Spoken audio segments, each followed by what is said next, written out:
Olá, uma honra estar aqui com vocês, vai ser um prazer trocar ideia. Vamos juntos, sim.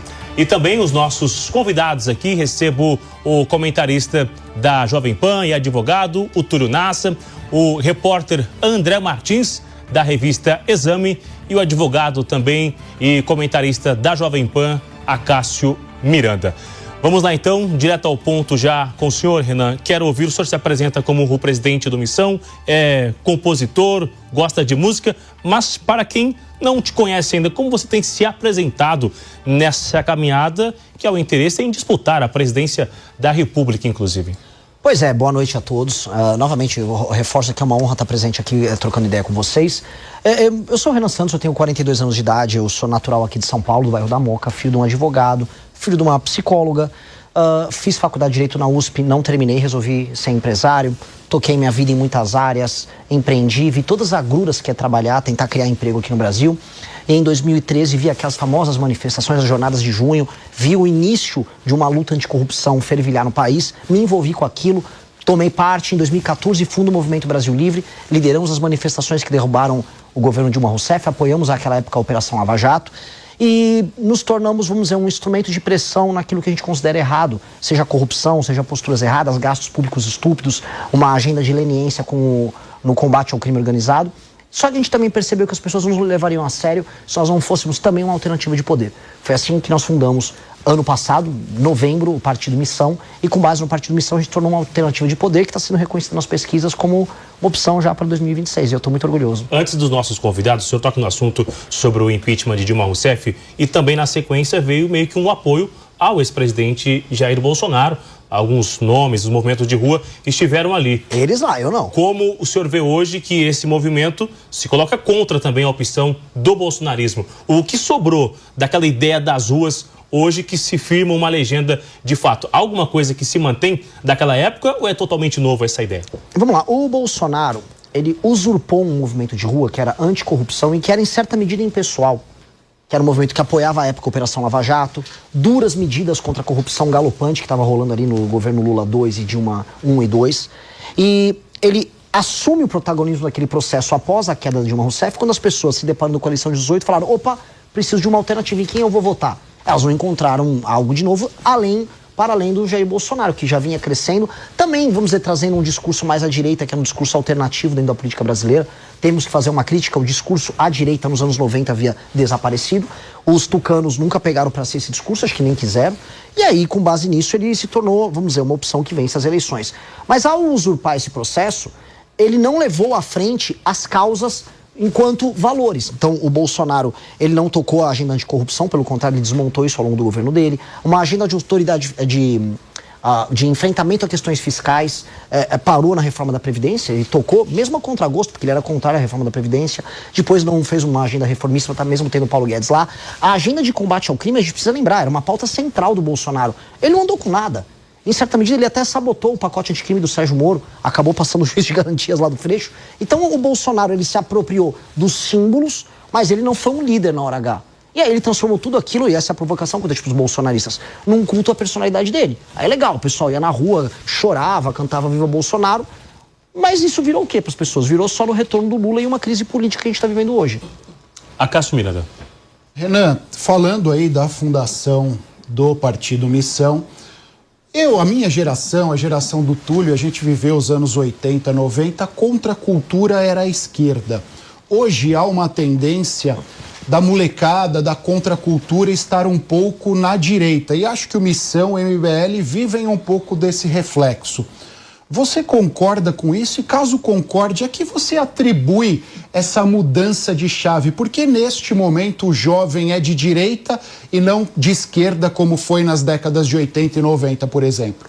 Talvez eu seja um pouquinho mais novo do que vocês, e eu vivi um pouco isso. Quando eu entrei na faculdade, a contracultura ainda era de esquerda. Ser alternativa era ser a esquerda. Aconteceu algumas coisas, dentre elas, a esquerda se tornou mainstream, né? Para quem está nos ouvindo, a esquerda hoje é a norma. Se você não se comporta como uma pessoa de esquerda, você é um transgressor, você está fazendo algo de errado. E os jovens gostam de transgredir. Os jovens gostam de sentir que eles não estão sendo parte da norma. Como a norma é de esquerda, como os tribunais superiores reforçam uma linha ideológica de esquerda, como certas palavras são proibidas, e essas palavras são proibidas mediante uma lógica de esquerda, o jovem, ele fala, não, eu quero expressar minha subjetividade, eu quero ser eu mesmo, diante desse mundo. E quem está me impedindo de ser eu mesmo são figuras à esquerda. Além disso, a gente tem uma questão geracional em que os mais jovens estão pagando a conta dos mais velhos e a esquerda não traz resposta nenhuma para isso. Então, os mais jovens pagam a conta previdenciária, a conta do pacto político, que é o pacto de 88 que a gente vive, o sonho do Constituinte de 88. Os mais jovens também veem o seguinte: toda vez que algum tema importante para ser discutido no Brasil, na verdade, discutido não, passado no Congresso, por exemplo, aumento de pena para bandido, vem sempre um político: não, precisamos discutir isso aí, não, porque os direitos... Mas o jovem fica cansado e fala: cara, eu tô sendo roubado, eu quero só resolver isso. E ainda tem um novo elemento, que aí é específico dessa geração, que é o seguinte: essa geração resolve as coisas num clique.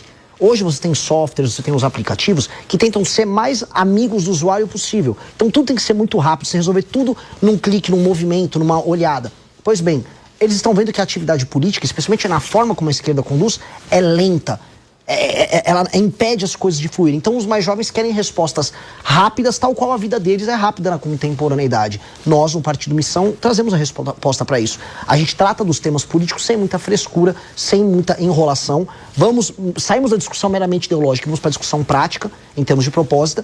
E aí isso começa a ter uma resposta eleitoral positiva. A gente começou a crescer entre os jovens. O senhor faz uma fala direta e aí os números revelam entre 16 e 24 anos. O senhor acha que no eventual cenário de campanha, os seus eventuais adversários numa disputa já são nomes que estão vencidos no mercado da política? Olha, o lulismo ele está completamente derrotado. E olha que o Lula fez uma campanha em 2022 pedindo para os jovens tirarem o título, porque ele estava se apropriando ali de uma rejeição que o Bolsonaro tinha entre os mais jovens.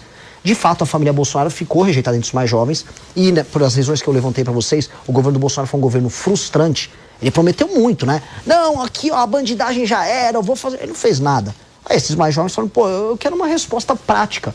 Então, se você perguntar para um lulista ou para um bolsonarista qual a resposta, por exemplo, para a vida de uma pessoa que mora numa favela controlada pelo tráfico, não haverá resposta nenhuma. Do Lula, inclusive, a resposta que veio vai ser uma linha: olha, temos que ver isso aí. O Lula estava agora nos Estados Unidos, inclusive, defendendo, em alguma medida, o Comando Vermelho. Tá? A conversa dele estava um tanto quanto estranha. Do bolsonarismo é apenas a inoperância. Não consigo fazer, culpa do STF. E aí o jovem fala: tá, eu continuo morando na favela, o crime continua mandando aqui, alguém me deu uma resposta. A gente está trazendo essas respostas, essas discussões. E a gente começa a responder essa ansiedade de uma mudança. E na verdade a gente precisa ser ansioso com a mudança. O Brasil está ficando para trás muito rápido. O Túlio Nasser, por favor. Boa noite, Bruno. Boa noite, Renan. Boa noite aos meus colegas de bancada qualificada hoje aqui. Olha, Renan, vamos falar um pouco agora dos novos players nessa eleição. Alguns analistas, inclusive, o chamam de outsider, aquele que quer romper com o sistema, aquele que traz ideias que são diferentes. Ao mesmo tempo, você se apresenta como um eleitor de direita. Nós temos hoje, no xadrez eleitoral, vários players da direita. Nós temos Flávio Bolsonaro, Caiado, Zema, e todos eles mais ou menos bebem na mesma fonte do bolsonarismo. As pautas são muito parecidas. Me parece que você, ao contrário, bate muito em Flávio Bolsonaro e até mesmo na chamada direita bolsonarista. Só que o eleitor não sabe ao certo o que é essa direita que é diferente da direita bolsonarista. O que seria a direita missionária, pegando um gancho do nome do seu partido, a Missão? O que te aproxima, na teoria e na prática, da direita bolsonarista e o que te afasta? Olha, uma coisa que é legal, esse eleitor que hoje ainda é bolsonarista, ele já esteve conosco antes. Quando a gente marcou as manifestações que derrubaram a Dilma, quando a gente apoiou a Lava Jato, quando a gente apoiou reformas como a PEC do teto e a reforma trabalhista, este eleitor que hoje, vamos colocar, é bolsonarista, lutava ao nosso lado. Ele esteve conosco. E a diferença do período que ele esteve com o Bolsonaro para o período que ele esteve conosco é que conosco ele ganhava. A gente venceu tudo. A gente derrubou o governo da Dilma, a gente apoiou a Lava Jato, o Lula foi preso, autoridades corruptas foram presas, reformas importantes passaram. A partir do momento que ele passou a cultuar o Bolsonaro, esse eleitor passou a perder. Então eu começo já fazendo essa provocação. Se ele fizer um exercício de memória, ele vai lembrar que conosco a gente vencia. Os nossos valores são os mesmos daquela época. Termos valorativos, as crenças que a gente tem no Brasil diferente, combate à corrupção, uma institucionalidade mais séria, divisão dos poderes, colocar em certas caixinhas poderes que estão saindo deles, como é o caso do judiciário. Mas hoje nós estamos muito mais maduros e hoje nós estamos apresentando propostas que estão cativando as pessoas e trazendo discussões que ninguém está fazendo no Brasil. A discussão sobre desfavelização, ela não existia até a gente colocar na pré-campanha.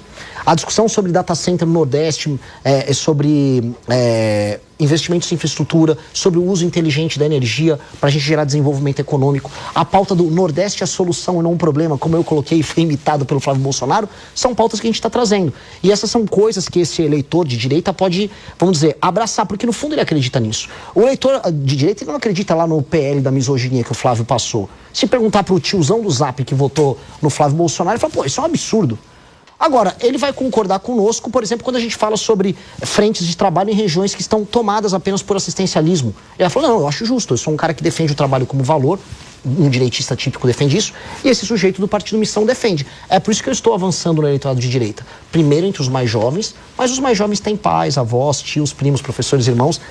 Nós vamos chegando lá. O senhor disse que vai acabar com a raça do Flávio Bolsonaro. O que quer dizer isso aí? Bom, claramente não é eliminar a raça da família Bolsonaro, que veio da Itália, né, a etnia dos Bolsonaro, mas do ponto de vista político, eliminar a presença nociva da família na política brasileira. A família Bolsonaro, ela destruiu aquilo que a gente chama de direita.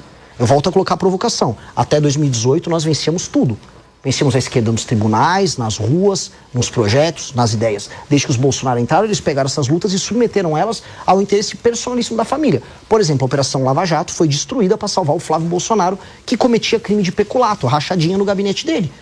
Então, toda vez que a gente se vinculou a essa família, infelizmente eu preciso colocar essa família maldita, a gente perdeu. A ponto do Lula, que estava preso. A gente precisa se lembrar, o Lula estava preso ter voltado ao poder.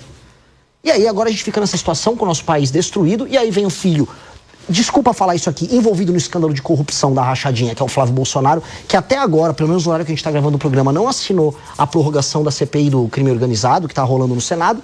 E aí esse cara tem que falar que nós temos que nos submeter a ele? Esse cara tem que sair da frente, o Brasil precisa andar.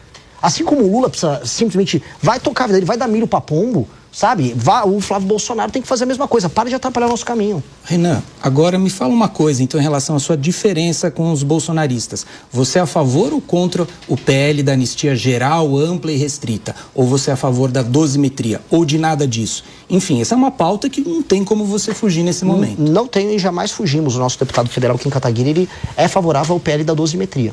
Porque a gente acredita numa coisa, por mais que, haja vícios formais, e qualquer um que vem do campo do direito sabe que houve vícios formais no processo como um todo que envolve aquelas pessoas, e o próprio Jair Bolsonaro, há também o cometimento do crime.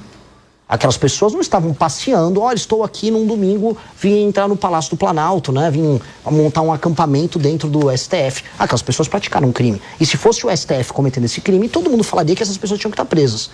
Eu acho que a lei tem que ser para todas. Dito isso, uma dosimetria, dado que nós temos agora pessoas que foram presas por crimes menores do que, por exemplo, um estuprador, tem que ser feita. E essa dosimetria tem que beneficiar todos ali. Então nós votamos a favor do PL da dosimetria e é isso que nós defendemos, a dosimetria. Não uma anistia ampla, geral e restrita, porque a gente está falando o seguinte, está autorizado você quebrar tudo quando você quiser, do jeito que você quiser?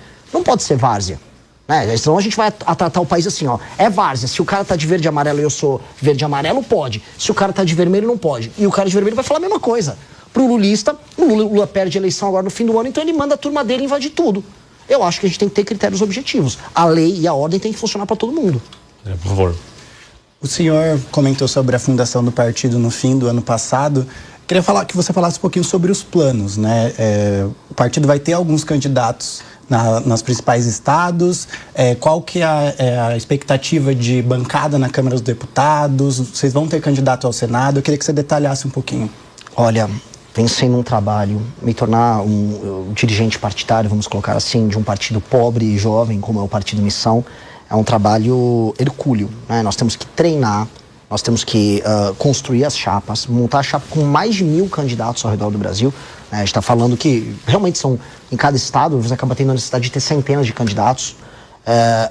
Temos que confiar no trabalho deles, fazer um trabalho de organização de um trabalho comum, fazer um trabalho de qualificação sobre quais são nossas propostas, nossos valores. Graças a Deus a gente vem numa base em que nós já treinamos boa parte da nossa militância através da nossa academia de formação e estamos lançando pré-candidatos aos governos e estamos tendo uma grata surpresa. Como saiu na pesquisa Atlas recentemente, o Partido Missão, com 4 meses e meio de vida, já é o 4º lugar na preferência nacional. PT e PL disputando o 1º lugar, o PSOL em 3º e nós em 4º ali na cola, com 4 a 5 meses de formação. Isso está permitindo que nossos pré-candidatos ao governo apareçam como Marcelo Brigadeiro lá em Santa Catarina, com 5,8 nas pesquisas. Na cidade de Joinville está com 13,7. Na cidade no estado de Minas Gerais, o Ben Mendes está valendo de 3 a 5%. O Kim Kataguiri aparece de 8 a 12% em São Paulo. Isso é uma notícia muito alvissareira. Ele não vai recuar do candidato a governo de São Paulo? Só se eu chamar ele para ministro da Fazenda.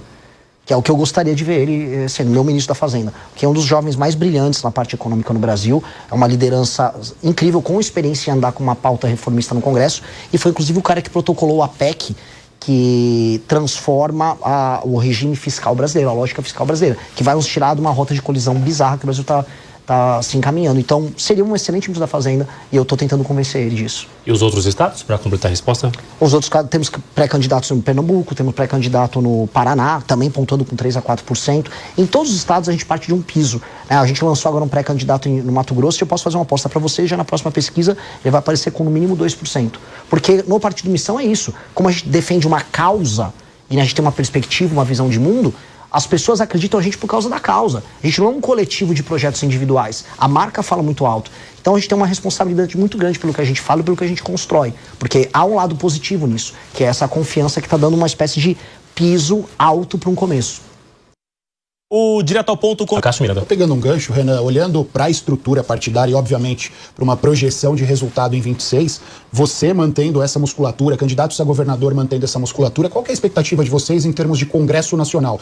Quantidade de deputados, porque a gente sabe, é um raciocínio frio, mas são as regras do jogo. Hoje, para atuação no Congresso e principalmente para ter acesso aos fundos partidário e eleitoral, o que se leva em consideração é a quantidade de deputados federais. Vocês têm essa projeção ou ainda é algo que não foi pensado, não foi estruturado? A gente tá fazendo uma pré-campanha rock and roll, Cássio. Eu não tô fazendo muita conta, não. Porque se eu começar a entrar nessas contas, eu vou começar a adotar um pragmatismo que acabaria com o partido. Porque os partidos hoje, né, pra pessoa que tá nos assistindo, existe uma coisa que chama cláusula de barreira. E o dinheiro dos partidos, o fundo partidário e o fundo eleitoral, ele é condicionado mediante o número de votos que você faz pra deputado. Por isso que tá o Valdemar, o Zé Dirceu lá no PT, todo mundo tá fazendo conta pra eleger deputado. Nós não estamos nisso. Porque eu penso o seguinte, cara, eu não vou vender a mãe pra passar da causa de barreira. Eu tô construindo um partido, eu não tô construindo uma legenda. Então nós estamos montando o partido e fazendo as filiações mediante uma lógica de vínculos ideológicos, confiança, treinamento e um histórico libado. Por que eu digo isso? Porque eu recebi propostas de lideranças políticas já existentes, falando assim, me dê um diretório do seu partido aqui no meu estado. Recebi proposta em Mato Grosso, recebi proposta em Minas, recebi proposta na Bahia. Eu faço um federal aqui pra você, faço 2 estaduais, mas eu fico diretório. Eu falei, não vai rolar. Não vai, porque eu acabo com o partido fazendo isso. Vira mais um partido. E aí o que o partido tem que se fiar? Na construção de um projeto nacional. E por isso que eu sou candidato a presidente, quer dizer, pré-candidato de coligação eleitoral, a TSE não mande uma punição aí pra mim, tem que ser cuidadoso, mas eu sou pré-candidato apresentando uma proposta clara e tô concorrendo pra ganhar. Comecei nisso, já ultrapassei esses governadores que estão aí admirando, amando muito Bolsonaro. Ultrapassei eles e pretendo ultrapassar o Flávio Lula aí no caminho. Vamos ver o que aparece pela frente. Centúlio, por favor. Olha, Renan, já que você falou que você não quer entrar nesse jogo, a gente precisa falar sobre um tema muito difícil e polêmico, que é governabilidade. Eu tenho visto você bradar dizendo que vai fazer uma reforma administrativa ampla, uma reforma política, quer mexer nas estruturas do Supremo Tribunal Federal. Como é que você vai fazer isso no nosso presidencialismo de coalizão? Se você vencer as eleições, quais ferramentas, quais mecanismos você teria para convencer o Centrão, que é fisiológico, que sabe que vota através da troca de cargos, emendas parlamentares? Quais são as ferramentas? Eu diria até as ferramentas mágicas que você vai usar para tentar desfazer esse cenário desse presidencialismo de coalizão que nós vivemos hoje. Eu fico muito feliz em receber essa pergunta, e eu digo por quê? Porque raramente eu vejo essas perguntas, não aqui no Direto ao Ponto, vocês costumam fazer perguntas sérias, mas na imprensa em geral, aos outros pré-candidatos à presidência, como eles não têm muito a apresentar, ninguém pergunta como você vai fazer, que ninguém nem sabe o que eles vão fazer. E comigo, quando eu trago propostas ambiciosas, vem essa pergunta do como. Como, Renan, você vai fazer? Imagina a seguinte coisa, um cara como eu, que tá com um partido que no período da eleição não vai ter nem completado um ano, vencer a eleição. Se eu conseguir vencer essa eleição, eu vou ter cativado a população brasileira numa agenda muito clara, reformista e com propostas claras. Não é sobre a minha personalidade, até porque não é a personalidade mais incrível do mundo, né, mas é sobre os projetos que eu coloquei à frente. Né? O projeto de desfavelização, o projeto de enfrentamento ao crime organizado, direito penal do inimigo, uma reforma fiscal, uma agenda de competitividade e essa reforma administrativa que muda o sistema de incentivos para o Estado brasileiro, especialmente na forma de você compor os municípios e como os prefeitos vão atuar, aí sim, para que você tenha o fundo partidário eleitoral ou o prefeito não cumprindo a meta se tornando inelegível. A tal da lei de responsabilidade gerencial. Isso, o homem é bom demais. Sabe exatamente? Eu estudei os tais livros amarelos. Por isso que eu te pergunto, porque são ideias, eu diria até de certa forma radicais. São até boas ideias, mas eu vejo uma dificuldade de concretizá-la. É por isso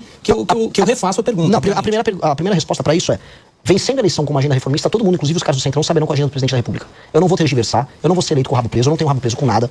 Basicamente, não tenho nenhum escândalo de corrupção, não tenho filho corrupto. E minha agenda vai estar posta clara e simples para resolver um nó político no Brasil. Um nó que envolve o STF e um nó que envolve o Congresso Nacional. Na nossa reforma fiscal, eu vou ser bem claro: todos os investimentos nos municípios, que é a base do trabalho dos deputados federais, estarão condicionados aos desempenhos dos prefeitos dos municípios. Ou seja, o deputado só vai poder mandar a emenda para a base, que é basicamente a vida política do deputado, caso os prefeitos deles estejam atuando dentro da nossa lógica de uma reforma administrativa. Ou seja, se o prefeito está entregando saúde, segurança e educação à cidade, ele recebe a emenda do deputado. Senão, o deputado não manda. E se ele estiver funcionando muito bem, o deputado pode mandar até mais emenda. Por quê? Porque eu quero incentivar o bom deputado a poder mandar a emenda para a base dele, mas desde que o prefeito dele esteja funcionando.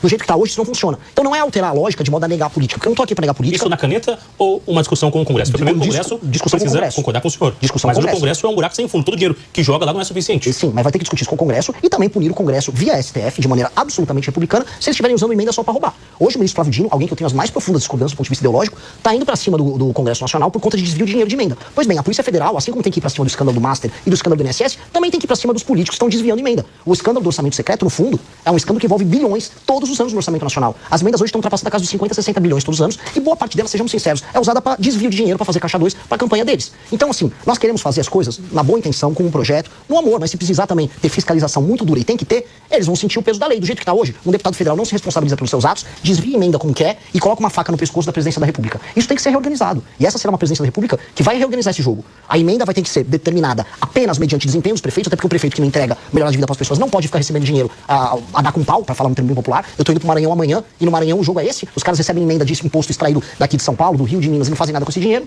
E no fim do dia nem ligam. Então isso vai precisar ser dimensionado. E vai ser uma presidência da República focada nisso. Eu vou compor com os partidos. Eu não tenho problema nenhum em chamar o Kassab e falar, me dá o Caiado para ser ministro do meu governo. Não teria problema nenhum em chamar o Zema para vir trabalhar comigo no meu governo. Não teria problema nenhum. Os partidos têm bons nomes que poderão compor o governo. Topo fazer coalizão, topo debater, topo discutir. Mas o programa tá ali. É um programa de metas muito claro e vamos andar com ele. E eu vou fazer todos os sacrifícios, inclusive destruir popularidade se for o caso, até porque popularidade não serve pra nada. Se você tá bem aprovado enquanto presidente, o que você faz com aquilo? Guarda no banco a aprovação? Não, você gasta. Eu vou gastar minha aprovação toda pra fazer esse pacote de reformas. André, por favor. O senhor não concorda que sem uma base esse trabalho não vai ser mais difícil? E também o quanto você vai ter que... Você falou que aceita coalizão, né? Aceita entregar cargos, mas talvez, até pela questão que você colocou sobre a ideologia do partido do senhor, isso não vai acabar descaracterizando o seu governo? Não, como eu disse, seria em cima de um programa. Eu acho que as pessoas gostariam de compartilhar o sucesso de um programa. Um político que seja do centrão. Ele gostaria muito de ver a cidade dele, e inclusive obter o lucro político no sentido mais republicano do termo, de ver a cidade dele sem crime organizado, participar conosco das operações que destroem o crime organizado na cidade dele. A popularidade dele vai aumentar. O Castro aumentou a popularidade dele com as operações que ele fez no Rio de Janeiro. Mesma coisa com uma operação de desfavelização, que entregue moradia para as pessoas. Esses políticos do centrão vão querer participar disso. Se ele fizer isso conosco de maneira republicana, ou seja, sem nenhum tipo de interferência monetária ou financeira dentro do nosso programa, que permite esse lucro político, eu tô falando lucro político aqui no sentido mais bonito do termo, vai ser muito bom. E ele vai poder ser agregado de maneira republicana ao nosso governo, como qualquer governo de coalizão no mundo faz. Eu não estou inventando a roda. Eu só estou propondo fazer as coisas como os países sérios o fazem. Né? Naturalmente, a gente fala, o Brasil não é um país sério porque nós temos políticos muito corruptos. E aí vem as alterações na legislação brasileira, no sentido de lei e ordem muito clara, de volta da prisão em segunda instância, de separar o STF apenas como tribunal constitucional e não como tribunal que vira uma última instância para político, para eles entenderem também que se eles andarem fora da linha, a casa cai. Vai ser isso. Convidar para fazer a coisa certa ao lado e ter um lucro político ao lado, mas se comportar errado, a casa vai ter que cair. Cássio? Pegar um gancho, Renan, você falou sobre o Supremo Tribunal Federal, ele foi perguntado sobre governabilidade. Talvez eu esteja até saudosista hoje. Até um tempo atrás o Supremo não participava dessa conversa. Hoje a gente tem que colocar o Supremo nesse tipo de pergunta. E se você, eventualmente eleito presidente, você vai indicar minimamente 3 ministros. Então eu gostaria que você falasse desta relação do Supremo, como você vê a relação do Executivo com o Supremo e quais seriam, óbvio que é cedo, mas qual é o perfil desejado para as eventuais indicações de ministros? Começar pelo final, tá? Perfil essencialmente técnico e um perfil constitucionalista, um perfil defensor de um padrão, vamos dizer, legalista, estrito dentro do texto legal da Constituição e não inovador. Não adeptos do tal do neoconstitucionalismo, como é o Barroso, e como vários ministros se aproveitaram para poder fazer negócios dizendo que era neoconstitucionalismo. Então, ministros que defendem o seguinte, é o que está na Constituição e apenas o que está na Constituição e não vou ficar fazendo grandes inovações por aqui, como a gente assiste. Inovações sempre terminam, por exemplo, na redução das liberdades dos brasileiros ou interferência nos negócios, em nome de ONGs internacionais. Infelizmente, preciso colocar isso aqui. Paralelamente, a gente sabe que o STF se tornou um poder por si só.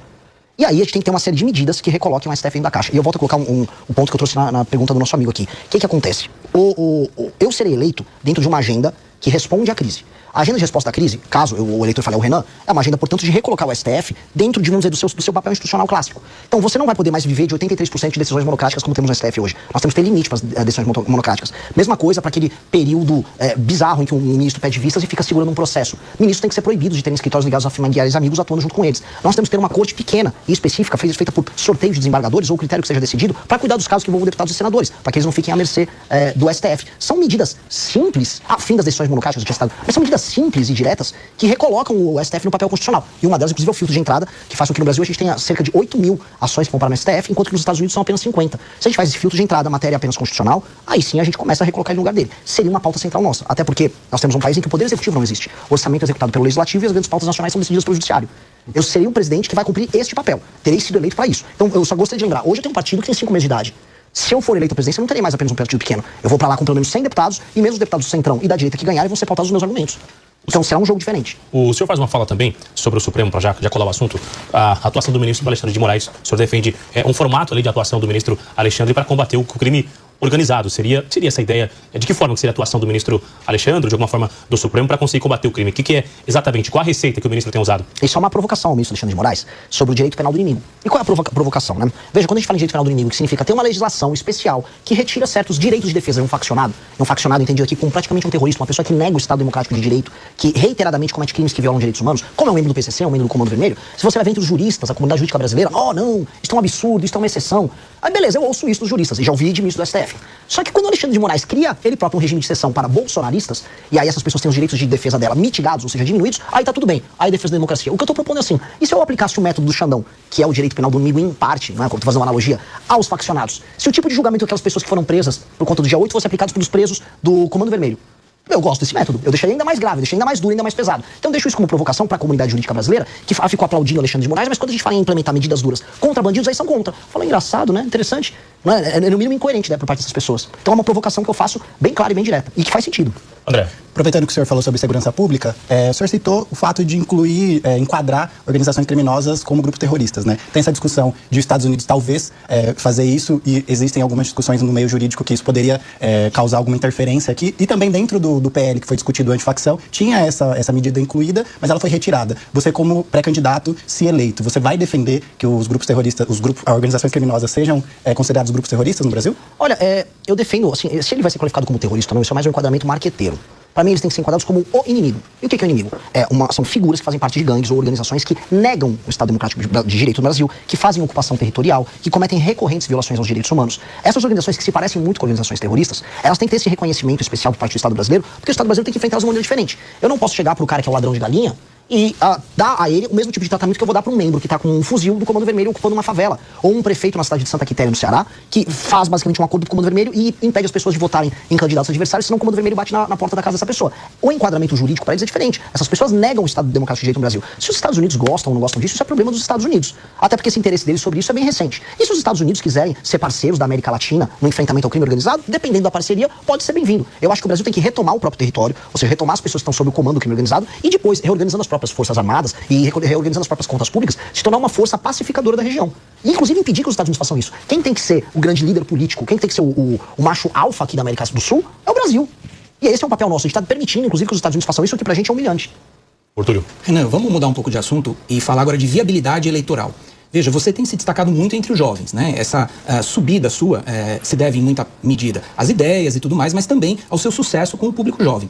E a gente sabe que a política estratégica, ela vive de duas coisas, ideia e comunicação, né? Não basta ter ideia e não ter comunicação, e ter comunicação e não ter ideia, né? Estrategicamente você tem que ter esse binômio.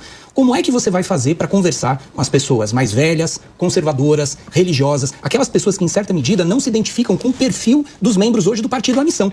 Pode até se identificar com as ideias, mas às vezes nem conhece as ideias e a forma de comunicação não os aproxima. E apostar que os jovens indiretamente vão cumprir esse papel pode não ser uma estratégia vencedora. Como que você avalia essa questão?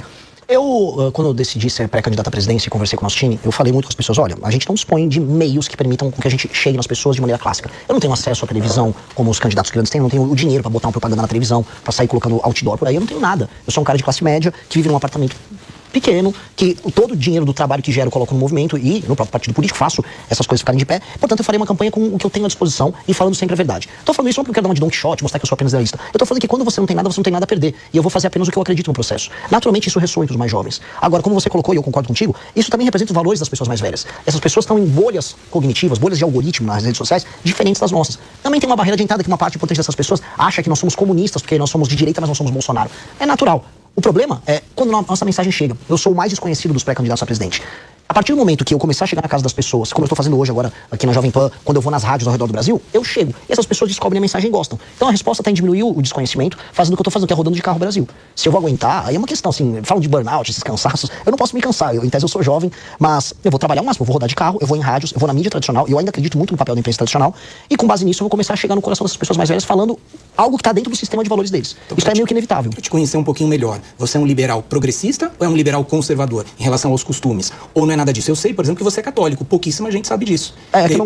Então, de repente as pessoas não sabem disso. Às vezes a questão não é o conteúdo, mas a forma de comunicação. Então eu volto a perguntar, você é mais progressista ou mais conservador em relação à pauta de costumes? Eu sou uma pessoa de direita. Eu não gosto de me encaixar colocar nessas caixinhas. Eu sou um cara que tem uma banda de rock, que não gosta de andar todo arrumadinho. Ao mesmo tempo, eu sou uma pessoa que entende a necessidade de lei e ordem. Eu acredito na presença do transcendente na nossa vida. Eu acho que existem hierarquias de valores. Isso me coloca uma pessoa à direita. Agora não me coloco... Porque o que seria um conservador em termos brasileiros? Aborto, por exemplo. A pauta do aborto, a gente é favorável à manutenção da legislação atual e contra esses movimentos feministas de hiperliberalização do aborto que existem. É uma pauta conservadora. É uma pauta conservadora, só que eu não levo isso de uma maneira moralista. Eu não vou ficar aqui fazendo... Por exemplo, eu sou católico, mas eu não vou ficar aparecendo numa igreja pra fazer campanha todo dia. Eu acho que eu separo minha esfera pessoal, existencial, da minha esfera política de trabalho. Eu tento fazer isso de uma maneira, vamos dizer, correta para não ser invasivo e para não ficar fazendo propaganda. Porque existe um vício. A partir do momento que você começa a misturar essas coisas, você começa a ser um moralista. A partir do momento que você é um moralista, você cresce em redes sociais, mas isso vem com um preço. Que é o preço em algum momento de você ser eventualmente um hipócrita ou de você usar a fé e a confiança dos outros para amealhar, vamos dizer, dividendos políticos. Eu não quero fazer isso. Eu quero ganhar em cima das minhas ideias que resolvem o Brasil.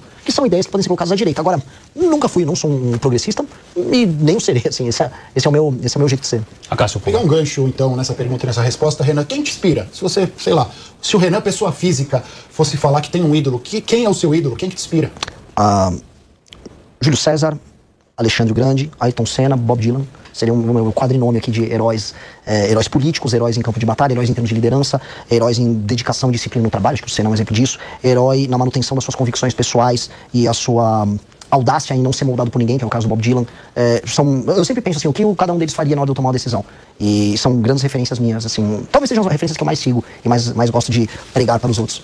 Só voltando um pouco sobre a discussão antes do André, o senhor cita muito a família de Bolsonaro, Flávio Bolsonaro e um pouco menos Lula. No jogo eleitoral, quem é o adversário? É Flávio ou é Lula? Eu não vou separar muito o Flávio como o Lula, porque os dois fazem parte do mesmo sistema corrupto. E os dois, em última instância, a gente pode colocar aqui, estão envolvidos direta ou indiretamente, tanto no escândalo do INSS como no escândalo do Banco Master. Então a gente começa a perceber que eles são parte de um arranjo político brasileiro, que é um arranjo meio que fracassado. É um arranjo que não consegue passar nada e que não tem mais imaginação no Brasil diferente. Então, no fundo, meu inimigo nessas eleições é a falta de imaginação do brasileiro. Nós não conseguimos mais imaginar um país que não tenha favela. Nós não conseguimos imaginar que a gente pode ser uma das 5 nações mais importantes do mundo, que é o que a gente nasceu pra ser. O Brasil, em condições normais de temperatura e pressão, ele é pra ser uma das 5 nações mais importantes do mundo. A gente já não se imagina assim. O Brasil não consegue imaginar que ele tem que ter rodovias com 5 faixas de cada lado ligando São Paulo ao Rio. Você, na verdade, pega uma estradinha triste na Serra das Araras, indo de São Paulo pro Rio de Janeiro. A gente perdeu toda a ambição. A gente comemora quando sai uma ferrovia. Veja, ter ferrovia é uma tecnologia do século XIX, não é exatamente... Né? O mundo tá indo pro espaço, a gente tá comemorando, nossa, talvez termine uma ferrovia. Então a gente perdeu completamente a ambição. Então quando eu falo de inimigo, eu tô só propondo coisas, ideias de futuro do Brasil. O Flávio e o Lula são coisas velhas. Eles só ficam repetindo aí os mesmos chavões. O Lula fica falando, é a ditadura, o fascismo. Tá, os caras estão lá nos anos 60, 70. Flávio Bolsonaro é Salva Meu Pai, que também tava o pai dele nos anos 60 e 70. Eles só estavam em lados diferentes do PT. Eu não quero viver nos anos 70 e 70. Eu não quero viver nos anos 80 com a ditadura, com o fim da ditadura e com o começo da Constituição. Eu quero viver nos anos 2020, 2030. Eu quero saber quando o Brasil vai ter base no espaço. Eu quero saber quando o Brasil vai ser produtor de tecnologia na área de inteligência artificial. O senhor aceitando o Zema, o Ronaldo Caiado como ministro, não é também fazer uma ligação com esses nomes antigos que já estão vencidos no mercado da política? Eu não acho que essencialmente nem o Caiado nem o Zema sejam pessoas ruins. Eu acho que eles só tomam decisões políticas idiotas em não se desvincular do bolsonarismo. Quando eu vejo em 2019, 2020, quando começou a aparecer para todo mundo as falhas do governo Bolsonaro, o MBL, que era o grupo político que eu fundei, começou a denunciar. E eu imaginava que o Partido Novo ia fazer o mesmo. Eu imaginava que o Caiado, que teve nas ruas comigo pelo impeachment da Dilma, ia fazer o mesmo. Aí quando eu vi, eles ficaram com medo, porque a força dos Bolsonaro nas redes sociais e eleitoral dava medo. Aí quando eu vi o partido deles, o projeto deles ficou meio que condicionado às vontades do bolsonarismo. Eles não são pessoas más, mas falta essa coragem de fazer o que eu tô fazendo aqui, de avisar o rei tá nu. Não adianta a gente ser de direita, mas seguir um líder fraco como o Bolsonaro. Então, poxa, venham pro lado de cá, vamos construir um caminho. Claramente, se eles se unissem num projeto junto comigo, e as pesquisas estão mostrando isso, a gente pode apresentar um projeto de direita moderno e eficaz. Por mais que eu tenha discordâncias de coisas que aconteceram no governo do Zema, ou posturas do Caiado, poxa, eles têm coisas a agregar, seria legal pra caramba. Então, eu não tenho problema terceira via? Não existe terceira via nesse sentido. Eu sou o candidato da direita, o Flávio é um candidato do centro, o Lula é um candidato do centro, e os outros dois, o Zema e o Caiado, eles estão candidatos, é o centro 2 e o centro 3. Né? É o cara que fica no banco de reservas do Flávio. E eles não têm que ser, eles são melhores do que o Flávio. O que eu falo pra esses dois é, eles são melhores essencialmente do que o Flávio. Eles são mais inteligentes, eles são mais capazes. Eu não conheço o envolvimento deles em escândalos de corrupção como o caso do Flávio. Então, poxa, eles tinham que estar do lado certo. O lado certo da história nossa é romper com essa velharia aí. É romper com esse Valdemar. Tem que ficar falando de Valdemar da Costa Negra, levando a sério a opinião do Valdemar. O Valdemar não tem que ter uma opinião, o Valdemar ele tem que ter uma cela. Esse cara não dá. André, por favor. O senhor falou sobre propostas, o senhor até citou o fato da possibilidade do deputado Kim ser o seu ministro da Fazenda se o senhor ser eleito. Muitos economistas falam sobre a necessidade de um ajuste fiscal profundo no Brasil a partir de 2027, mais de 400 bi. O senhor citou uma PEC do deputado Kim. É nisso que o seu projeto de ajuste fiscal vai se basear? O senhor pensa em vinculação do reajuste do salário mínimo ao crescimento da economia? Pensa em retirada de subsídios a setores da economia? O que você pensa? O que você vai incluir na sua proposta de governo sobre economia e ajuste fiscal? Grande pergunta, uma pergunta desafiadora, porque espero que os outros presidenciáveis respondam a essa pergunta. Porque ninguém tá falando do tamanho da crise fiscal que vem aí. Aí todo mundo vai falar assim, eu vou retirar um privilégio aqui, um privilégio ali, eu vou cortar um negócio aqui. Legal, vamos dar nome aos bois?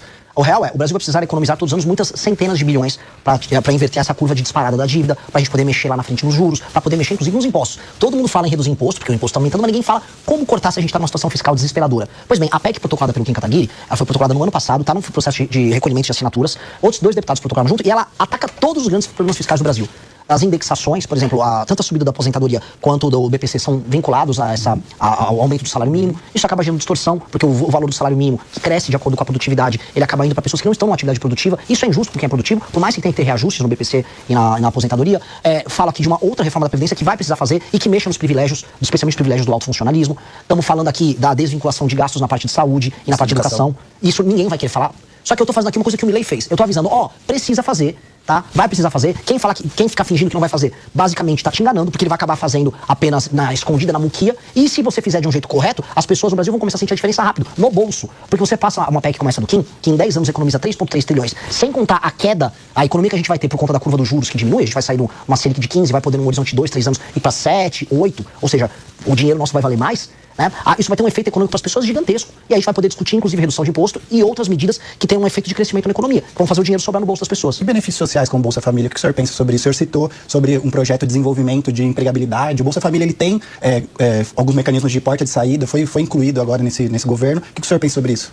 Eu acredito que para um país ainda jovem como o Brasil, e com um país que se pretende ser uma das grandes nações do mundo, a gente ficar discutindo o tempo todo dar mais benefícios para as pessoas, significa que a gente perdeu a energia de conquistar, de crescer, de criar. A gente vê essa energia na China, a gente vê essa energia no Vietnã, a gente vê essa energia na Índia, que são nossos concorrentes globais, enquanto aqui, o Lula vai dar um vale gás. O Lula vai dar agora uma energia elétrica. Não, agora vou aumentar o Bolsa Família. As discussões viraram isso. Tá o Flávio Lula brigando pra ver quem vai dar mais Bolsa Família. O senhor é contra, então? Eu sou contra a ideia de que um país como o Brasil tenha que basear isso no seu crescimento econômico e nas suas políticas sociais. A melhor política social não é só o emprego, é o aumento da renda e a capacidade de compra do brasileiro. E aí regiões inteiras do Brasil, que hoje são economicamente inviáveis, eu digo eu também não vou fazer populismo, vou pro Maranhão. O Maranhão é uma inviabilidade estadual.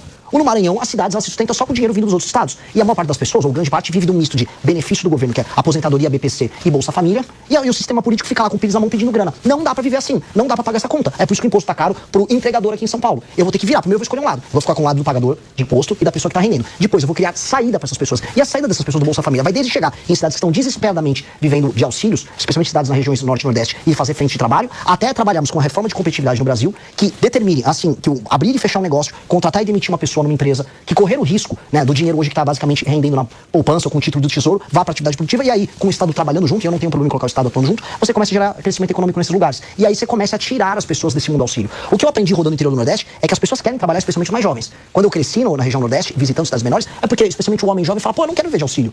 Eu quero ter grana, eu quero comprar um celular novo. Eu não quero ficar preso nesse circuito.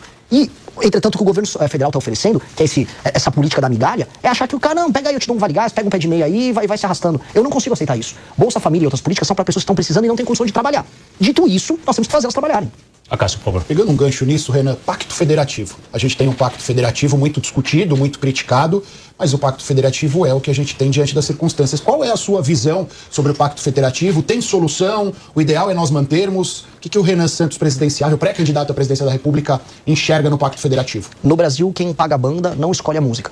Então funciona assim, os estados que fazem lição de casa, que enviam mais impostos para o governo federal, eles mandam menos, eles têm menos representação política, eles têm menos deputados proporcionalmente, eles têm, por conta do Senado, por ter menos estados, eles mandam menos no Senado também. E aí, quem define como o dinheiro é gasto no Brasil são os estados que não mandam os impostos. Portanto, um deputado do Maranhão, um deputado do Amapá, um deputado do Piauí, eles mandam muito mais do que um deputado do Paraná, um deputado de São Paulo, um deputado de Minas. Isto é essencialmente injusto. Porque aí você cria uma classe política parasitária nesses estados que rouba, vamos ser bem sinceros, o dinheiro dos outros lugares, não melhora a vida das pessoas que estão lá, porque o lance do Pacto Federativo vai muito dinheiro, por exemplo, tô citando muito Maranhão, mas vai muito dinheiro para Maranhão. Agora, melhorou a vida do Maranhão? As pessoas estão migrando para o Maranhão? Não estão. Então, se nada disso está acontecendo, para que serve o Pacto Federativo? No fundo, o Pacto Federativo é apenas um sistema de distribuição de dinheiro das pessoas que trabalham para político corrupto no Norte e no Nordeste. Eu vou mexer nisso. E como a gente tem que mexer? Fundir os municípios. 2, criar nossa reforma administrativa, que é a lei de responsabilidade gerencial, que impõe uma política de metas para os prefeitos desses municípios maiores que serão criados. Se ele não bate a meta, ele não recebe emenda e o político fica inelegível. Porque aí eu faço essa elite política que se apropria do dinheiro de quem trabalha das outras regiões se picar. Ó, meu querido, se você não conseguir entregar resultado como prefeito, não aumenta a cobertura de esgoto, não aumenta a atividade econômica no teu município, não aumenta o desempenho da sua escola no ranking do Saeb, por exemplo, o bicho vai pegar você, não vai poder participar de eleição, nem ter o partido no estado. Sabe o que vai acontecer? Na hora, os Kassabs, os Valdemares vão correr para ter bons administradores políticos. Até porque, no fim do dia, o que eu quero condicionar é o fundo partidário e o fundo eleitoral vem do desempenho dos prefeitos e não dos deputados. A partir do momento que a gente coloca essa cenourinha na frente como um estímulo e do outro lado a gente coloca a punição caso eles não batam as metas, aí a gente cria um novo jogo. Que aí o dinheiro que saiu de São Paulo, primeiro, vai precisar sair cada vez menos dinheiro de São Paulo para ir sustentar outros lugares. E dois, esse dinheiro, quando chega lá, ele é bem gerido e melhora a vida das pessoas. Aí se torna bom pra todo mundo e aí é um pacto. Um pacto, ele é pactuado entre as partes, ele é meio que bom pra todo mundo. Do jeito que tá, é um roubo federativo. Você tira de uns pra um político ladrão roubar. Tanto eu vou falar isso nessas regiões, eu vou pro Maranhão amanhã e vou falar isso pra ele e a população concorda comigo. A população fala, pô, mas é verdade, tá chegando todo esse dinheiro e não sobra nada? Sim, não sobra nada. O senhor comenta, o Túlio, só um pouquinho, fazer esse laço aqui rapidamente. O senhor faz uma fala muito direta, percebemos uma certa eloquência, uma virtude na própria oratória do senhor, mas uma comunicação jovem. E aquele idoso, aquela senhora que está no ônibus, que levanta de madrugada, que não olha o TikTok, que não acompanha um canal fechado, que não acompanha a Jovem Pan, uma rede social. Como que vai ser essa conversa com esse eleitor no dia a dia, que está lá na ponta, de fato, que não leva uma linguagem como o senhor está usando aqui? Eu acho que ele vai gostar. São pessoas que votaram no Lula, que é muito direto na fala, que no Bolsonaro, que é muito direto na fala. Essas pessoas apenas não me conhecem. E o que eu tô falando pra elas tem uma força muito grande, que é a força da verdade. A verdade cativa, a verdade quebra preconceitos. A verdade uma hora vai tocar o coração delas. E eu confio muito nisso. E quando eu falo com essa veemência, não é nem que eu sou treinado, eu nem me considero um grande orador. Mas eu realmente, assim, eu falo de coração essas coisas pra vocês. Eu falo, pô, a gente precisa fazer isso. É tão claro que, sei lá, o prefeito de uma cidade inteira do Piauí tá sendo canalha com a população e tá roubando o trabalho de um dono de uma loja de material de construção, sei lá, no sul de Minas. A gente tá vendo isso acontecer. E aí vem a raiva. A raiva, ao mesmo tempo vem também a indignação, vem a criatividade de procurar uma solução. Esse tipo de coisa, eu acho que cativa. Se não cativar também, aí paciência, né? As pessoas querem só ser enganadas por propaganda. Túlio, por favor. Olha, Renan, a gente vê em você um idealismo muito forte, né? O problema, às vezes, o nosso papel aqui é questionar que, às vezes, o idealismo se distancia da prática, né? Às vezes a gente não consegue colocar em prática, muito embora a gente vê que você insiste nas suas ideias. Vendo um pouco as suas ideias, eu vejo uma ambição muito grande de construir um Brasil, como é que é? Forte, livre e poderoso, alguma coisa assim, né? Esse homem é muito bom, conhece os nossos livros, exatamente. Eu tive que estudar para poder te entrevistar aqui. Mas eu vejo ali questões que passam, por exemplo, a política externa brasileira, né? Uma questão fundamental hoje em dia. A gente não vive mais um multilateralismo no qual as relações comerciais são pautadas pelo diálogo, o Brasil pode ficar numa posição mais neutra, que não tem problema. Eu vou relembrar aqui, na época da Segunda Guerra Mundial, que Getúlio Vargas inicialmente tinha um alinhamento com Hitler. Depois ficou neutro, viu que o lado não era muito bom, e aí quando veio Oswaldo Aranha, que era alinhado aos Estados Unidos, um grande diplomata, convenceu Getúlio Vargas a entrar no lado dos Estados Unidos na guerra. Entrou, aquela expressão, a cobra vai fumar, inclusive, é do Exército Brasileiro, e ato seguinte, o Brasil se posicionou e liderou o processo na ONU. Oswaldo Aranha foi presidente daquela Assembleia, que inclusive fez aquela divisão dos dois estados, Israel e Palestina. Foi um brasileiro ali na Convenção da ONU que fez, pelo posicionamento que ele adotou. Eu vejo nas suas obras, às vezes, alguma preocupação em criticar um alinhamento com os Estados Unidos, quando você critica Jair Bolsonaro, e também de criticar um alinhamento ideológico à esquerda de Lula. Aí eu te pergunto, como que você vai fazer hoje, pragmaticamente, em relação a essa divisão que o mundo tem? Você iria se posicionar a favor dos Estados Unidos e Israel na guerra do Irã? Ia ficar neutro? Ia se posicionar a favor do Irã?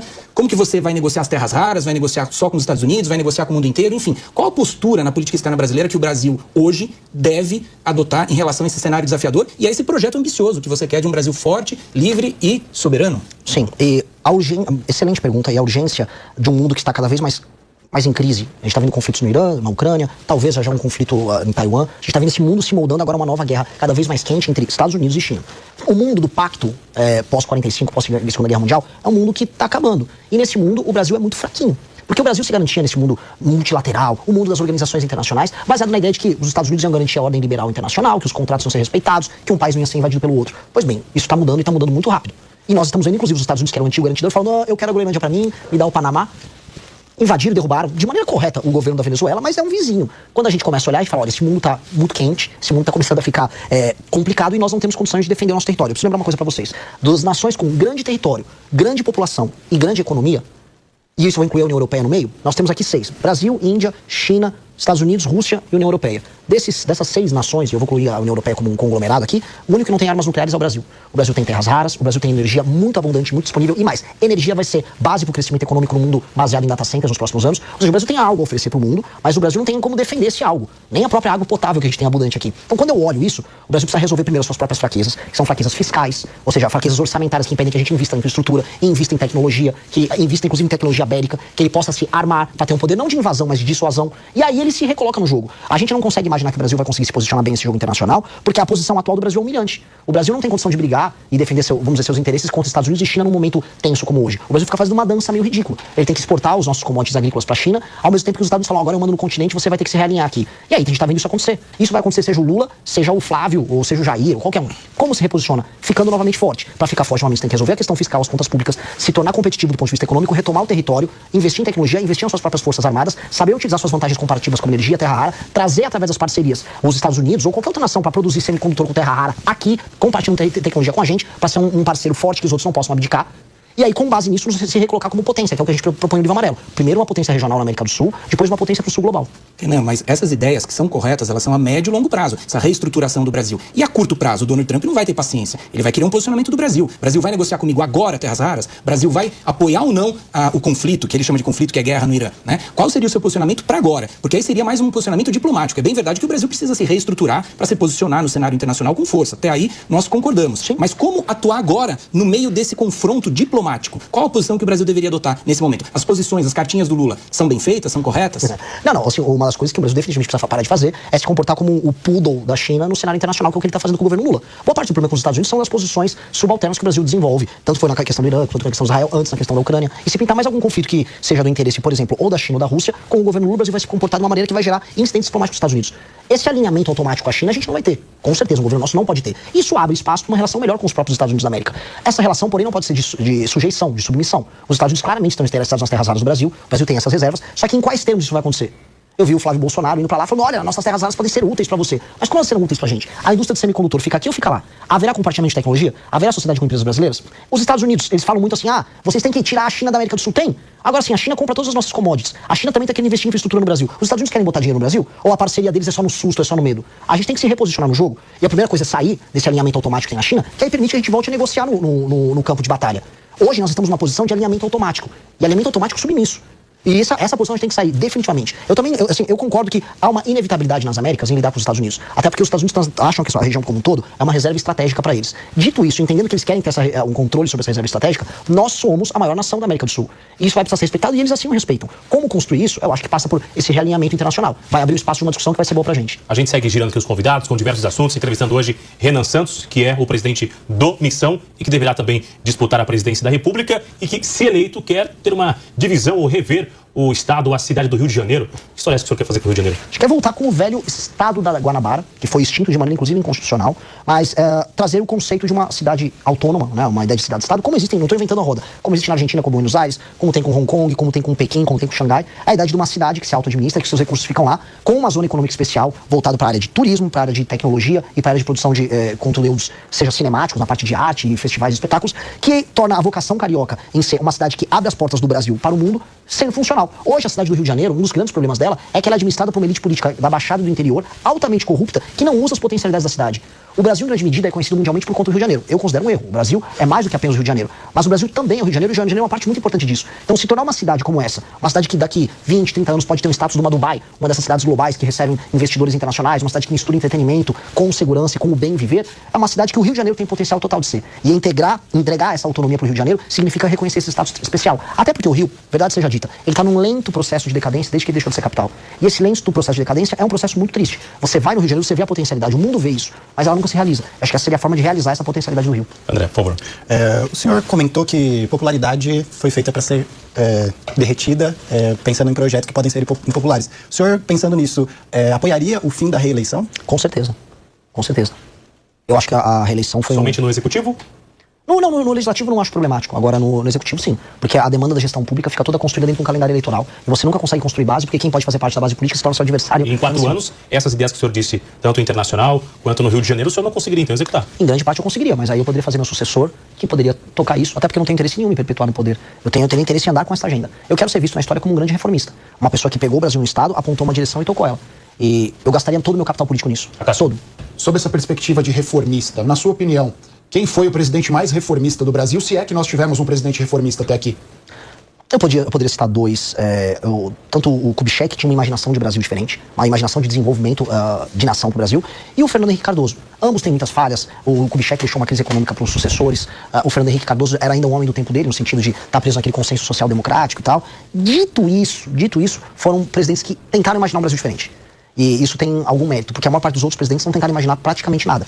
Então, eu cito os sucessores do Fernando Henrique Cardoso. Eu poderia até citar, assim, em termos de tentar fazer algo diferente, até o Collor tentou, mas depois foi apenas um vazio. O PT, até hoje, acho que esse governo do Lula, ele é o pior de todos os governos que o Lula fez, o PT parece que ficou tentando trocar o pneu do carro com o carro andando.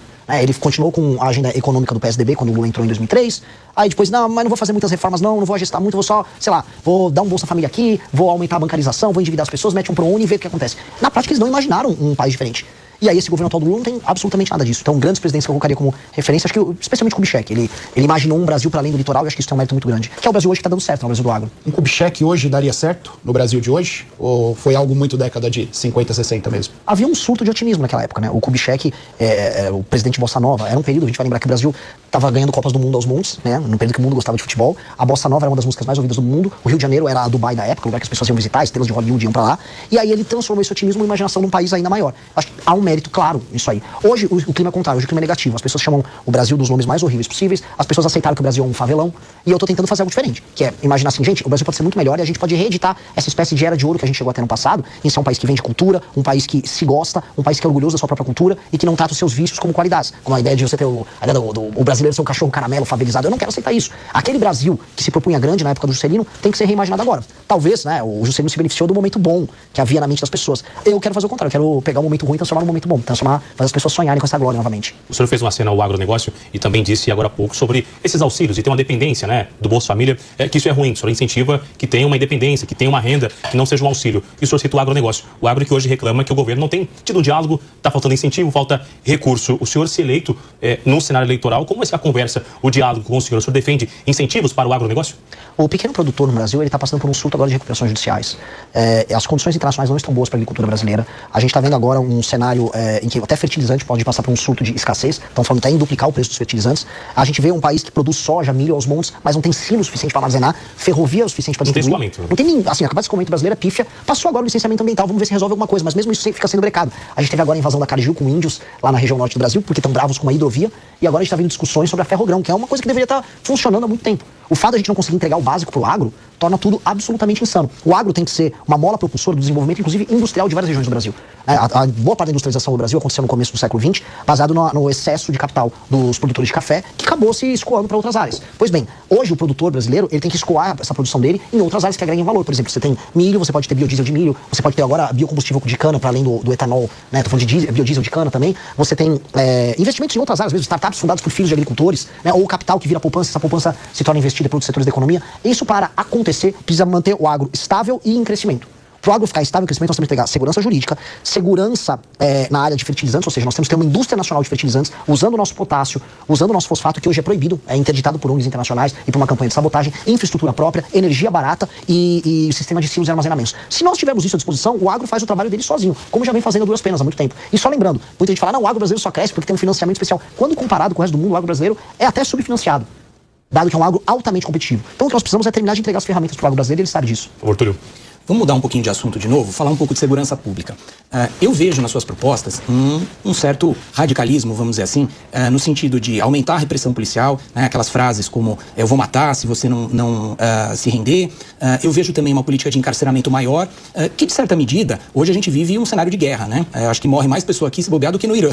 Então, na Ucrânia, com certeza. Então, a gente até entende esse radicalismo. Agora, para além disso, existe uma outra questão que é a preventiva, porque o Brasil não tem hoje um efetivo policial, principalmente pelos estados, para dar conta de toda essa criminalidade. E a gente sabe que a criminalidade graça, reina, ela germina quando o Estado não se faz presente. A gente vê várias operações ali no Rio de Janeiro, com repressão dura, a polícia sai de lá, o crime volta em pouco tempo. Por quê? Porque não há ocupação ali dos espaços, né? E aí entra num ponto, diz que tem um ditado alemão que fala que o diabo mora nos detalhes. Entra num ponto que é o seguinte, será que não é hora de reforçar mais as guardas municipais? Elas têm inteligência, têm câmeras, estão interligadas a serviços públicos, como hospitais, por exemplo, onde os bandidos chegam lá. Muitos municípios têm mais guarda municipal do que policial, tem mais equipamento, mais viatura. Se olhar aqui na Grande São Paulo, você vai ver que os municípios ao redor têm mais efetivo que a própria polícia militar. Então, para além das suas ideias que a gente conhece, eu quero que você fale um pouco sobre a municipalização ou não da segurança pública, se você concorda ou não nesse ponto. Eu primeiro vou chegar na premissa. Eu não acho que o meu discurso seja radical. Eu estou falando de implementar na parte, vamos dizer, de penas, né, em termos de direito penal e também na lei de execução penal, coisas que países calmos e tranquilos de primeiro mundo fazem. E também vou concordar com você que é uma guerra e nessa guerra a gente está perdendo. A municipalização, o uso das guardas civis, vamos falar, o uso de câmeras e sistemas como a gente tem no Smart Sampa aqui em São Paulo, eu visitei uma versão dele em Pouso Alegre, sensacional, ajudam demais. Mas isso, se não for acompanhado paralelamente na mudanças nas leis penais, nas leis de execução penal, com institutos de progressão de pena, maluquices, ou mesmo um juiz de garantia que dá uma canetada e não deixa o cara ser preso, faz com que o policial pegue o bandido vai, é detido e volta a cometer um crime logo em seguida. Então, a mudança das leis penais, elas não são radicais. Elas são apenas a constatação de uma realidade, que hoje, mesmo quando a gente tem a tecnologia, a gente não tem um sistema de incentivo bacana que faça o bandido ter medo de ser preso. O bandido hoje, ele sequer tem medo de ser pego. Quanto mais de ficar muito tempo na cadeia. E quando chega na cadeia, ele ainda tem uma espécie de um seguro de vida, que é o seguro de ser um faccionado, em que ele está protegido lá dentro. Todas essas etapas da atividade econômica delituosa do bandido, elas têm que ser destruídas. É o que a gente está propondo. A gente tem que destruir a facção dele, tem que destruir o domínio que essa facção tem dentro do presídio, a gente tem que destruir as leis fáceis, que permitem que o cara faça um cálculo. Se eu for pego roubando o celular, não vai acontecer nada. Se eu usar um menor de idade, então, tá mais tranquilo. Toda essa lógica tem que ser desmontada. O uso do aparato municipal, óbvio que é muito bem-vindo. Adoro a ideia. Mas eu vou colocar uma pequena ressalva de ordem prática. A maior parte dos municípios no Brasil são pouco ou nada sustentáveis do ponto de vista econômico-financeiro. Eles acabam dependendo de cidades polos, que inclusive fazem esses sistemas de monitoramento, para poder garantir, vamos dizer, um funcionamento legal. E é assim que o Comando Vermelho atua. Ele vê cidades no Nordeste pequenas que não têm capacidade de ter uma estrutura municipal de segurança funcional, e eles simplesmente tomam essas cidades. A tomativa que o Comando Vermelho e outras facções fazem em cidades pequenas no Nordeste se baseia na incapacidade econômica dessas cidades se sustentarem. Por isso que a destruição da facção em si, do plano de expansão, é um plano que tem que vir do governo federal. Então, concordo, acho bacana, mas isso passa de uma leitura holística da coisa. Entendendo que em alguns lugares nem vai ter municípios capazes de se sustentar para tocar isso. O senhor defende a prisão perpétua? Defendo a prisão perpétua. Eu defendo que a gente deva abrir discussão para pessoas que cometem crimes hediondos, até da pena de morte no Brasil, mesmo sendo cláusula pétrea. Entendo que eu não terei força, até aquelas batalhas que você sabe que você pode ganhar. Não acho que eu terei força até o final do meu primeiro mandato de alterar a Constituição de maneira tão profunda. Mas discussão sobre aumentos muito relevantes de pena tem que ser feita. Porque hoje um bandido se sente muito seguro em cometer os crimes que ele comete. De forma geral, ou para algum líder de facção, líder de algum segmento, ou para todos que cometerem esses crimes dentro faccionado, um líder de uma facção, na minha visão, ele tem que ter prisão perpétua e nunca mais sair, porque ele é um perigo para a sociedade. Existe um perigo, claro, só da existência dele, do convívio social dele. Dito isso, um líder de uma facção criminosa no Brasil, ele é responsável de maneira extensiva por todos os crimes que são cometidos pela sua facção. Portanto, esse cara, na ficha dele, o que direto ou indiretamente não passou de pedidos de assassinato, assaltos a uma armada, roubos, estupros, ocupações territoriais. Então essa pessoa não pode ser reintegrada à sociedade, nem haver qualquer discussão sobre tentativa de recuperação. Esse cara é um inimigo do Estado brasileiro. A destruição dele, ela tem que ser celebrada. Então, as leis têm que refletir esse ânimo da população brasileira em vencer uma guerra contra esse cara. Tudo quer complementar? Só um complemento rápido. Eu, como o Acácio, sabemos que esse tipo de proposta, quando mexe em cláusula pétrea, não pode ser feito nem por emenda constitucional. Sim. Eu não estou dizendo que eu sou contra ou a favor da pena de morte, mas eu digo que para isso é preciso refundar, é preciso de uma nova Constituição, é preciso de um processo revolucionário mais profundo para implementar essas ideias. Você está disposto a levar adiante uma ideia dessa envergadura, de reformular por inteiro, nós temos uma nova Constituição, porque muito das suas ideias vai passar inevitavelmente por isso. As ideias todas que eu trouxe aqui, tirando a parte da pena de morte, essa discussão que é importante, todas elas podem ser alteradas por PEC ou projeto de lei normal. Essa passa por uma reformulação da Constituição, assim, tem um processo originário ali de uma Constituição nova. E eu acho que o Brasil vai precisar ter uma discussão sobre a nova Constituição em algum momento, porque a Constituição atual, ela é impeditiva, ela é um impedimento para o crescimento do Brasil. É uma Constituição que foi construída num contexto diferente, que via um tipo de Brasil adaptado a um mundo diferente. Aquele mundo ao qual a Constituição foi construída caiu, ele não existe mais. O Brasil se tornou caro antes de ficar rico. E aí, hoje a gente não consegue encarar problemas óbvios. Por exemplo, para fazer qualquer reforma econômica no Brasil, você tem que ter uma PEC, uma alteração à Constituição. Qualquer tema é constitucionalizado. E aí você tem como consequência disso um STF hiperpoderoso, porque se tudo é matéria constitucional e o Tribunal Constitucional é STF, o STF manda em tudo. E aí é verdade. Então a gente vai precisar ter essa discussão. Falando em viabilidade, em execução do meu governo, eu não creio que eu vou conseguir fazer isso no primeiro mandato. Até porque eu tenho outras reformas como a administrativa que a gente falou aqui, que serão prioridade, que elas vão mudar a lógica de funcionamento do Estado brasileiro, que é muito importante. Dito isso, um segundo mandato do Partido Missão, com certeza trataria essa discussão. Tem que botar essa discussão na mesa. A Constituição nossa hoje é um impeditivo para o nosso crescimento. André, por favor. Pré-candidato, mudando um pouquinho de assunto, voltando para a economia, o tema de empreendedorismo, o senhor citou que é empreendedor, né, empresário. Qual que é a agenda que o seu partido pretende mostrar para a população brasileira, para o empreendedor, para o trabalhador autônomo, para o entregador que o senhor citou em uma das suas falas? Hoje, quando você trabalha e produz, seja sendo um empreendedor, seja sendo um empreendedor individual, seja sendo um trabalhador, você é penalizado. O empreendedor é tratado como um bandido. A tributação é alta, a tributação é complicada, o dinheiro é caro, as regras são confusas. O empregado, ele tem a insegurança de saber se o emprego dele vai ou não vai existir. E o transporte que leva ele da casa até o trabalho é um transporte ruim. Ele também sabe que ele pode ser assaltado no meio do caminho. E a garantia de que o negócio que ele trabalha vai continuar existindo nos próximos anos é cada vez menor. Quando a gente coloca todas essas coisas na mesa, a gente vê que as pessoas que trabalham e produzem no Brasil estão inseguras, estão depressivas, estão, vamos dizer, com medo sobre o futuro. E esse medo, ele é percebido nas pesquisas. Pois bem, nós temos que ter uma agenda de competitividade que é uma agenda amiga de quem trabalha e produz. Então a agenda de competitividade ela tem que facilitar contratações e demissões. Ela tem que vir acompanhada, vamos dizer, de uma agenda de investimentos em infraestrutura que reduza custos, que vão de energia a combustível, a infraestrutura de transporte, leis que reduzam burocratização. O licenciamento ambiental que passou já é um avanço bem grande, que vai ajudar a abertura de novos negócios também. Quando a gente coloca isso na mesa, com uma reforma fiscal que diminui o custo do dinheiro, aí eu falo em abaixar os impostos e falo em dinheiro mais barato e um medo, vamos dizer, menor na hora de você investir num negócio novo. Isso gera um ambiente mais amigável para essa pessoa. E isso gera efeitos, vamos dizer, do ponto de vista econômico e também na vida das pessoas muito grande. Então, essa é a agenda que eu quero colocar. Uma agenda que facilita a contratação, facilita a demissão, facilita abrir empresa, facilita fechar uma empresa. Quando o senhor fala de facilitar a contratação, o senhor pensa numa nova reforma trabalhista, de mudar um pouquinho o regime CLT? Eu considero o regime, veja só, o regime trabalhista brasileiro, que é o regime da CLT, ele é um regime ultrapassado. Não à toa, uma parte muito importante da população brasileira se tornou MEI, outra está na informalidade pura e simples e um pedaço está na CLT. As gerações mais novas já não querem nem o CLT. Elas querem essa flexibilização. E aí, quando a gente olha o mundo, os países que concorrem conosco, vou pegar do Vietnã, vou pegar a própria China, vai pegar a Índia, eles têm leis trabalhistas mais flexíveis do que as nossas. E o Brasil passou o bonde de falar, quero me comparar com a França. Não, porque, meus amigos, a gente não se compara com a França, a gente está perdendo para o Vietnã, a gente está perdendo para Botsuana. Então vamos ver o que esses outros países estão fazendo, para a gente poder competir com eles no mercado global. Então nós precisamos flexibilizar a nossa legislação, facilitar as contratações das pessoas, deixar os empreendedores mais seguros, e as pessoas que querem trabalhar, elas têm capacidade de fazer sua jornada de trabalho, negociar o tempo de trabalho dela de uma maneira mais, vamos dizer, mais plena. Hoje, o que supostamente ela garante vira um peso. Inclusive até porque fica menos salário no bolso da pessoa hoje com a CLT no fim do dia. O senhor defende uma reserva de Bitcoin também. Como isso seria? Se ele alcançasse ali uma redução de valor, chegasse em 60%, como já aconteceu, como ficaria a economia? Como seria essa aplicação? Olha, o Bitcoin, quando você pega a curva dele de aumento, por mais que ele passe por oscilações, ele é como se fosse uma senoide de tendência de subida. Ele oscila no dia a dia, oscila no mês a mês, oscila no ano a ano, mas a tendência dele é sempre de subida e ele está virando uma reserva internacional estratégica. Ter Bitcoin como uma reserva de valor para uma nação moderna que entende o papel do Bitcoin no futuro é importante. Assim como tornar o Brasil um país, vamos dizer, amigável para investidores na área de cripto e para investidores na área de tech como um todo. Eu acho que, vamos dizer, isso é um aceno muito importante para que o capital humano de alta qualidade que existe ao redor do mundo veja no Brasil um lugar amigável para ele construir empresas. Porque isso é uma das coisas que nós precisamos fazer. O Brasil tem um potencial num mundo cheio de nômades digitais, em que talentos vão ficar viajando de um país para outro, em atrair essas pessoas para viver bem aqui e montar empresas de tecnologia. E ter a reserva de Bitcoin, não apenas como uma reserva de valor, que ao longo do tempo vai se valorizar, mas também como uma sinalização para esse universo, é um investimento que vale a pena. Ele vale a pena em todos os sentidos. E ainda tem outras discussões que a gente pode trazer também sobre o uso de blockchain dentro do serviço público, para validação, vamos dizer, de tarefas internas e também para controle e combate à corrupção, que é bem legal. E a história da moeda sul-americana que eu vi nas obras do Partido Missão, ela ainda está de pé hoje? Ela se aplicaria hoje? Uma das ideias que a gente quer colocar é a ideia do real ser uma reserva de valor para transações dentro da América do Sul. Hoje a gente vê um questionamento do dólar como essa moeda única e ter um real acompanhado de um banco sediado no Brasil para investimentos em infraestrutura, isso seria uma ferramenta muito importante para a região, para afirmar o Brasil como essa potência regional, na área de infraestrutura, pacificadora também em termos de segurança, mas também para ajudar a se beneficiar de um comércio regional que precisa aumentar. O Brasil é muito isolado dos demais países e é a maior potência da região.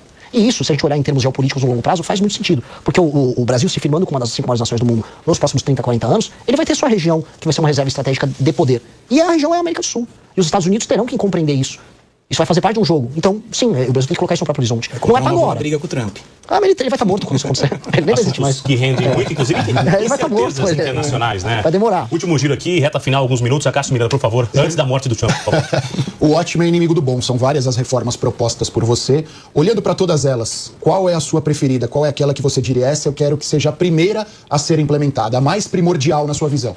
As duas que eu vou colocar, porque se a gente não fizer, não existe mais Brasil. Uma é uma reforma fiscal que eu vou passar na transição. A minha PEC da transição é a PEC do Kim Kataguiri. E a primeira, que logo eu tome posse, é uma reforma nas leis penais, na lei de execução penal, e um enfrentamento muito claro ao crime organizado. Com implementação do falado que a gente discutiu aqui, jeito penal do inimigo. Essas são as duas coisas. Uma resolve as contas públicas e altera um clima de derrota que existe dentro da economia brasileira, e a outra devolve o território brasileiro e a liberdade de ir e vir pro brasileiro. Ou seja, eu volto a ter um país. Se eu passo essas duas coisas, eu volto a ter um país normal, coisa que a gente não tem. Depois de ter um país normal, todo o resto passa a ser, vamos colocar aqui, lucro. Né? Que aí eu posso discutir a agenda de competitividade, como a gente falou, uma agenda voltada pro agro, investimento de infraestrutura, desfavelização, pegar as regiões mais pobres do Brasil e torná-las autossuficientes, uma reforma do Pacto Federativo, a reforma administrativa que a gente falou, mas essas duas primeiras é o básico. Se a gente não faz isso, a gente não tem país. Última para fechar, mais uma. Pré-candidato, o senhor prefere enfrentar Lula ou Flávio no eventual segundo turno?